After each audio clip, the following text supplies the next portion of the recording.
Bring our drivers back. Respect our contract. Bring our drivers back.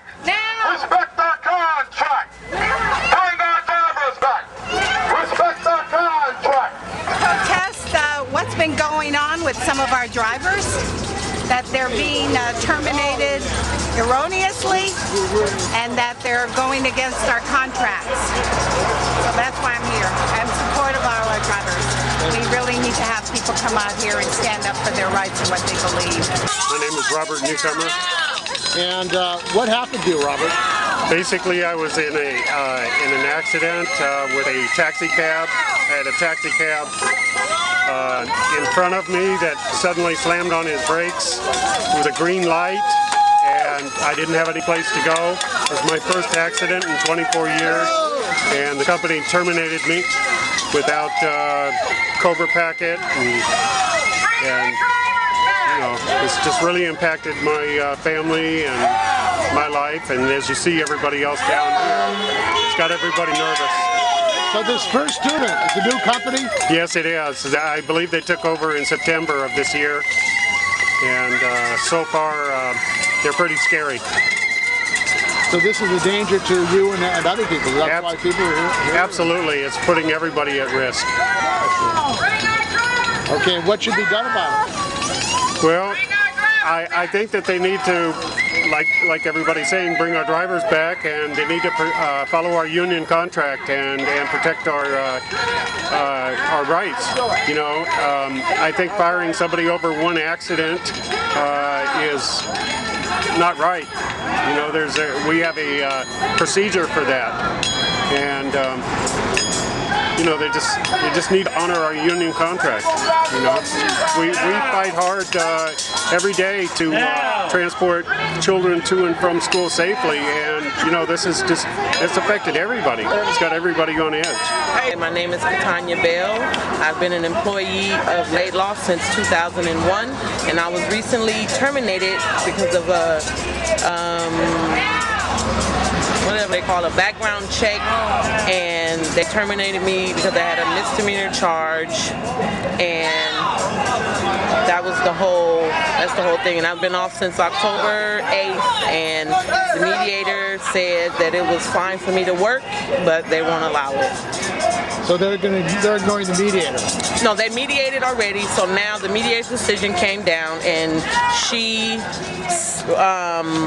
figured out that it was unjust for me to be terminated from my position, and now I don't know what the process is now, but I don't know if we're going to have to go to arbitration, or I don't know what they said. They have 30 days to act on the decision from the federal mediator, so I don't know if they're going to act on it or they're going to go to arbitration. So why is this company going after people for things like this? I really don't know. I mean, that was the first time I've ever had anything, you know, in my background, and I actually lost my certificate last year.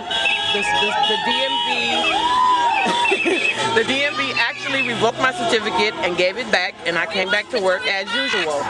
And now, a year and some months later, they decide to terminate me from my position as a school bus driver. And you've been a school bus driver for how long? For 7 years, yes.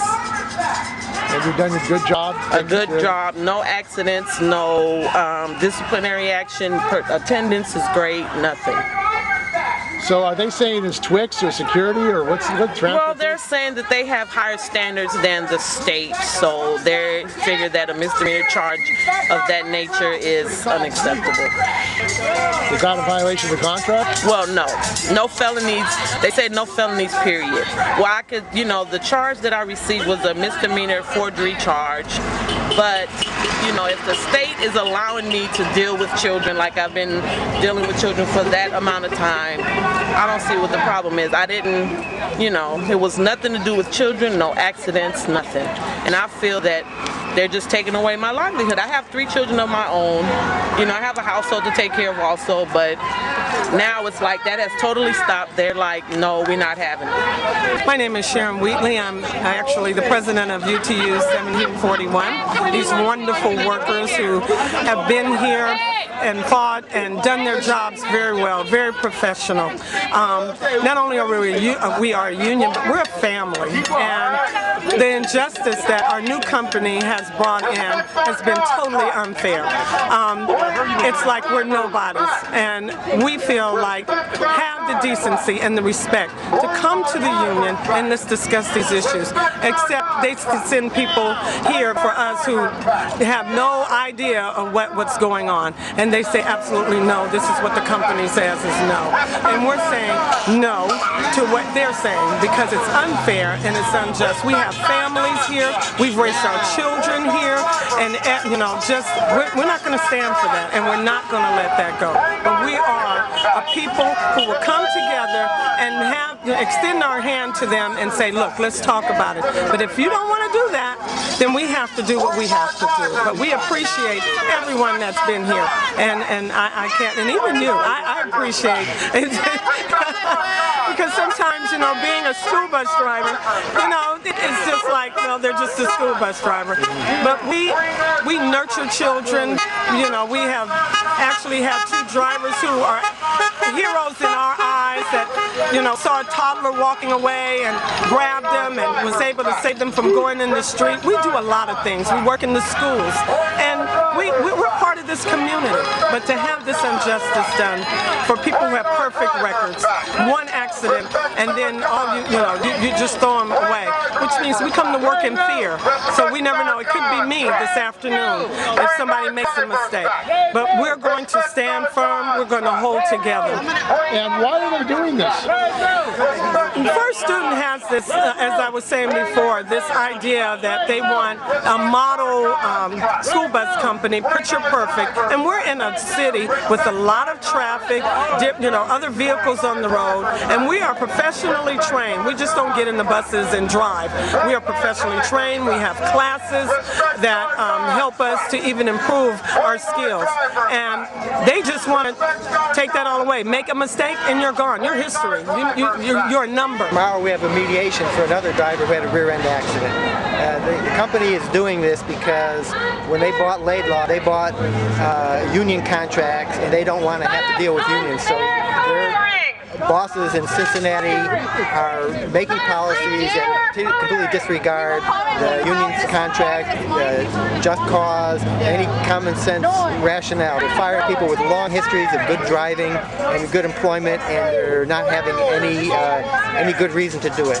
They think it's better to hire a brand new driver than to stick with someone who's spent their whole life driving school bus for this company. So we're trying to send a message to them. We hope you hear it. We're not going to tolerate it, and we're going to fight it every bit we can. These drivers are angry, they're scared, and they're sending the message. Thank you. How many drivers are represented? In San Francisco, we have over 200 drivers, maybe as many as 240 employees altogether. Why are you here today? Because I work here and they need to bring back our drivers. What happened? They're not following our union contract. Why not? Ask them. I don't know. So they're just ignoring the contract. It's bad. It is. We got to stand up. Thank you. What's your daughter's name? This is Paige. Hi, Paige. Is this your first picket line? It is her first picket line. It is. Well, she's getting an experience of life. Huh? Yeah, we're a strong union though, and our contract's the only thing we have. Keep our jobs. That's good.